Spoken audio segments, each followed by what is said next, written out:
I, 29F, have been with my husband, 30M, for 7 years, married for 4. I've never had reason to suspect he was unfaithful to me or even remotely dissatisfied with our marriage. He likes to joke that we're still living the honeymoon phase nearly 5 years and 2 kids in. I wouldn't have questioned that or him, were it not for a surprise I found in his car last month.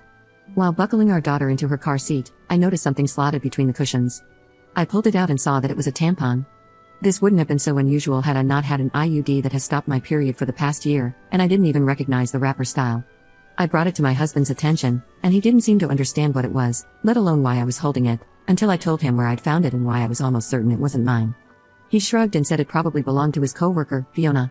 It's not uncommon for my husband to carpool to lunch with his coworkers, and we're both fairly close to Fiona and her husband, so I figured it was entirely possible the tampon had slipped out of her purse whenever he had driven with them or offered her a ride. No big deal. I put it out of my mind until we had dinner with Fiona and her husband a couple of weeks later. I had sincerely wanted to believe my husband. I just couldn't get over the way it had been tucked in the seat, and how my husband seemed to have no regard for it whatsoever. Maybe he was playing dumb or something, I don't know.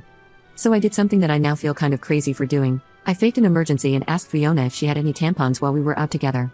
She handed me one almost identical to the tampon I'd found in our backseat, and I breathed a sigh of relief. So the tampon, there was probably the same tampon here, and in all likelihood, there was an innocent explanation as to why it had been left in the backseat in the first place. I thought I'd seen the last of the out-of-place feminine hygiene products until I found another tampon this morning. This time, in my sock drawer. I feel physically ill at the thought of my husband having an affair and even more nauseated at the thought that the woman might have left these tampons out for me to find. If it was my husband's co-worker, why would she give herself away by offering me one the other night? In any other situation, I would want to talk to my husband about this, but I feel too sick and embarrassed to approach him with what I've found. What should I do? Update 1. Contemplating every possible source of 2 tampons has been my personal hell for the past few weeks, but I wanted to share an update.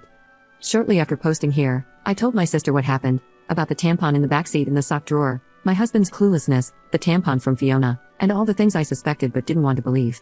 We compared tampons, and they were a match, just in different absorbences.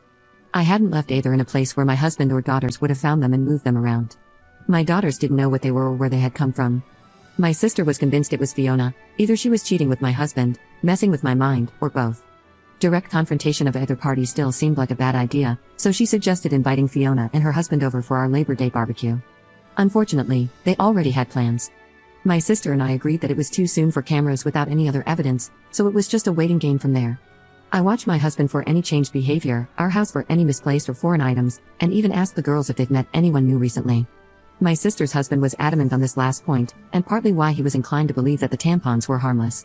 If anything had been happening in or around our home, he said, it would be nearly impossible to keep it from me and the girls since my husband was the one taking them to and from daycare and most other activities during the week. I felt a good bit of consolation in that.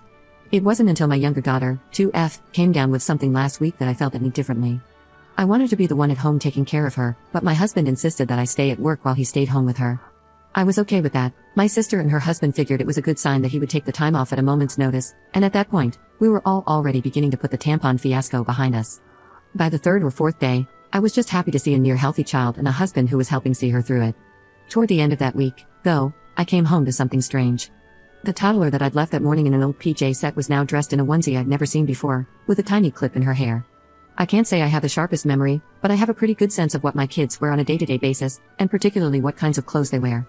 I'd sworn off the full-length sleep suits with snaps across the front long before we'd ever had our second child. It's just not something I would dress her in, and my husband knows as much. He doesn't plan for or buy the girls' clothes, and he certainly doesn't accessorize them, so I was bewildered. And kind of floored at the thought of someone around our sick child without my knowledge. I didn't think twice. I went straight to my husband to ask if anyone had been over to see him or the girls. He seemed confused, as before, and asked me why I would think that because according to him, it had just been him and the kids all day. I asked him again if someone had so much as stopped by to say hello, and he denied it. He told me to calm down.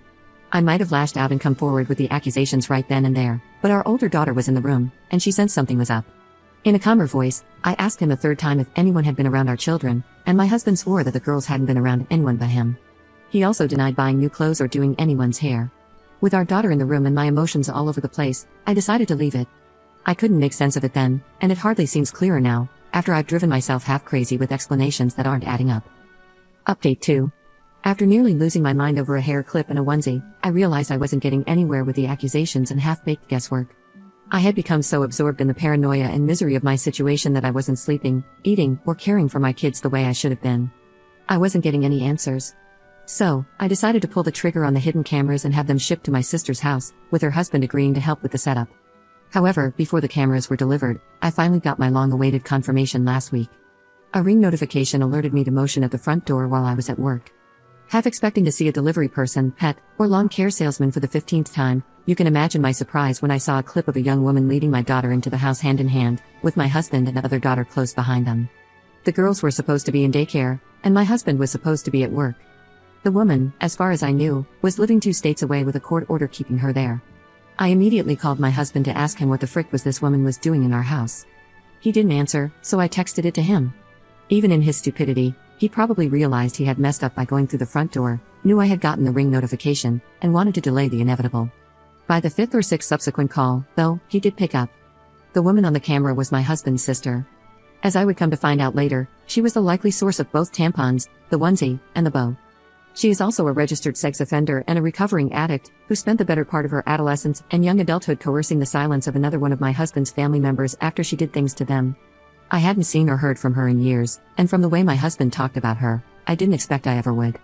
But here she was, in our house, with our children. Suffice it to say, I was livid.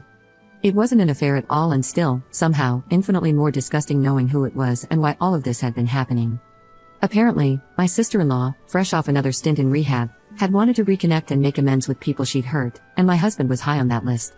My husband didn't want me to know or, worse, try to keep our children away from her, so they'd been meeting in secret, often at our house when I was at work. They would enter through the garage, in my husband's car, so the ring camera at the front door wouldn't tip me off. She spent the night on a weekend I had been on a business trip and slept in our bed. She babysat our girls on a night my husband told me he had dropped them off at his parents'. She bought the girls' clothes and dressed my youngest in the onesie and bow, the same clothes that my husband had sworn on his life I had dressed her in myself and must have forgotten. My husband swore this was all in my head.